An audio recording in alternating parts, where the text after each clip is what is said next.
mítico trovador folk de Estados Unidos, se puso en contacto con Billy Bragg, que es un cantante inglés, para proponerle que le pusiera música a unas letras que había dejado su padre. Bueno, pues Billy Bragg invitó a Wilco a participar en la producción, y bueno, estamos oyendo entonces música de ese álbum que se llamó Mermaid Avenue y que fue premiado con Grammys. Bueno, vamos a escuchar ahora a Víctor Barrera, que nos va a hablar sobre la muerte de este gran poeta chileno. Gonzalo Rojas, sí, hace un poco más de una semana falleció en su casa en Chillán, al sur de Chile, de Santiago, el poeta Gonzalo Rojas, después de un paro cerebral, un especie de infarto cerebral que le había dado en febrero, es decir, ya tenía un poco más de 2 meses de agonía, ¿no? Y bueno, lo que viene a dar, aparte de la tristeza de la muerte, es una oportunidad también para hacer como una especie de balance, ¿no?, de lo que fue la poesía de Rojas,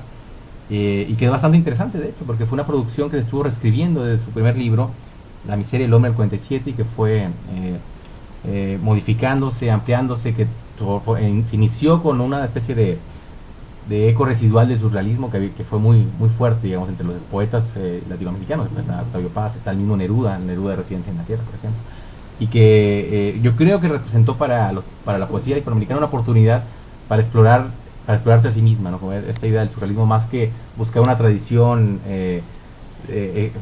exterior, ¿no?, culta, clásica, no era más bien una invitación a un sondeo, una introspección, ¿no? Entonces lo que hizo Rojas fue partir de ahí, y el centro de su poesía fue la condición del ser humano, ¿no? En este caso con temas fundamentales como la muerte, el amor, el mismo hombre, ¿no?, la carencia, el adiós, el gozo, la tristeza, el dolor. Entonces ahí fue construyendo esa poética larga que tiene obras así clásicas, ¿no?, como este poema que se llama Cuando se ama, en fin, Río Turbio, que fue uno de los últimos poemarios, también ya muestra también todo este avance, y creo que fue uno de los últimos poetas reconocidos, ¿no?, y con impacto popular, ¿no?, que quedaban, como había sido Sabines en el caso de México, ¿no? Sí, o sea, tuvo una repercusión amplia, porque como fue una constancia, una permanente presencia, digamos, en el ámbito cultural. Sí, porque hay otro tipo de poetas como el perfil de Paz, ¿no?, que aunque es nuestro único premio Nobel de literatura, en realidad no era para nada popular, ¿no? Exacto. Sí, me decía a mí Alicho Macero que envidiaba a muerte a Sabines y claro, a Adolfo, porque tenían un pegue con el claro, por lo popular, sí, que él nunca tuvo, claro. Y bueno, Gonzalo todavía tenía, exactamente, siendo parte, digamos, de la misma generación casi que Paz, tenía un alcance y una dimensión mucho más amplia en el sentido de repercusión, porque su poesía en apariencia sencilla en realidad es un cuestionamiento profundo, ¿no?, sobre estas limitaciones y miserias del hombre, ¿no?, como lo llamaba él, ¿no? Y reconocimiento también literario del más alto, ¿no? Por supuesto, premios Cervantes, todos los reconocimientos importantes de poesía, ¿no? Entonces era una constante, que ahora deja a Nicanor Parra, digamos, el lugar del poeta, al menos en Chile, no más importante, dijo, ¿no? Antes se lo compartían entre los dos, un antipoeta, el otro poeta. Claro, porque lo que Parra es muy mundano, ¿verdad? Sí, pero por decisión, claro, ¿no? Entonces, personal, ¿no? Como decía Pacheco, es complicado, o sea, ser poeta en Chile es complicado, y ser buen poeta es un tremendo mérito, pero hay muy buenos poetas, ¿no? Entonces es como una tradición que apareció de la nada, ¿no? Porque decía en el siglo XIX Menéndez y Pelayo que Chile era un país de historiadores, ¿no?, que no había poesía. Y eso fue digamos, debatido y superado en el siglo XX, ¿no?, con toda esta gama de poetas de Huidobro. Es decir, hay una gran tradición en la cual se instala Rojas, ¿no? Huidobro que inaugura la modernidad en la poesía chilena, ¿no?, con el creacionismo, con esta idea de que es el poeta el que tiene que crear, no imitar. Y después viene la saga Neruda, Gabriela Mistral, ¿no?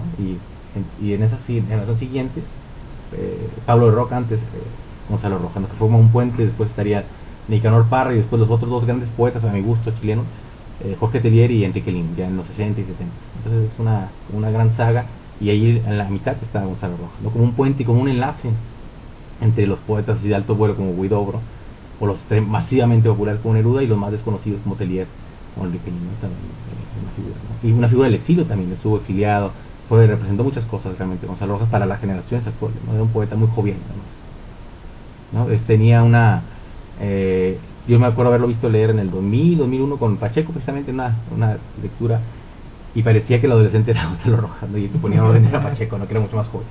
¿Lo viste allá en Chile? Sí, en la Casa Central de la Universidad de Chile, una lectura que organizó la Embajada de México, precisamente, y era impresionante ver que realmente el que se emocionaba más a leer, el que disfrutaba, era también un poco Narciso y Ególatra, ¿no? Gonzalo, porque le gustaba acaparar la atención. Era él, era un poeta ya de más de 80 años. Y muy distinto de Pacheco. Y Pacheco, ¿no? totalmente púdico y respetuoso, ¿no? Entonces era como... De perfil bajo, sí, ¿no? de perfil bajo, exactamente. No le gusta, se incomoda. Incluso hace poco leí unas entrevistas sobre la relación del mismo Gonzalo Rojas con Neruda, que no fue tan cordial como algunos habíamos pensado, ¿no? Decía que Neruda era más bien un tipo complicado, sobre todo en su dimensión política, ¿no? Decía, ¿cómo lo dice así? No era consecuente, era obsecuente el huevón. O sea que se movía dependiendo de sus intereses más lo decía Gonzalo Rojas, más inmediatos de Neruda, ¿no? Y que había una anécdota que le contó un amigo cuando Gonzalo, el primer libro de Gonzalo del 47 es la miseria del hombre, y el segundo contra la muerte del 64, o sea, un periodo largo donde estuvo reescribiendo su poesía, donde pudo viajar a Europa, conoció a los surrealistas, en fin, hay un gran proceso de Rojas interior, pero no sin publicaciones, ¿no? Entonces decían que Neruda decía, Gonzalo escribe bien pero muy poquito. y bueno, es que todo lo que representó Neruda además, ¿no? Sí. O sea, él era casi era una figura aglutinante, ¿no? Entonces sí, era demasiado. Pues lo querían hacer presidente. Lo querían, sí, claro, o sea, tenía una repercusión muy fuerte, y a nivel literario también era un polo. Por ejemplo, siempre se ha dicho que el otro gran poeta chileno al que Neruda pagó totalmente fue Pablo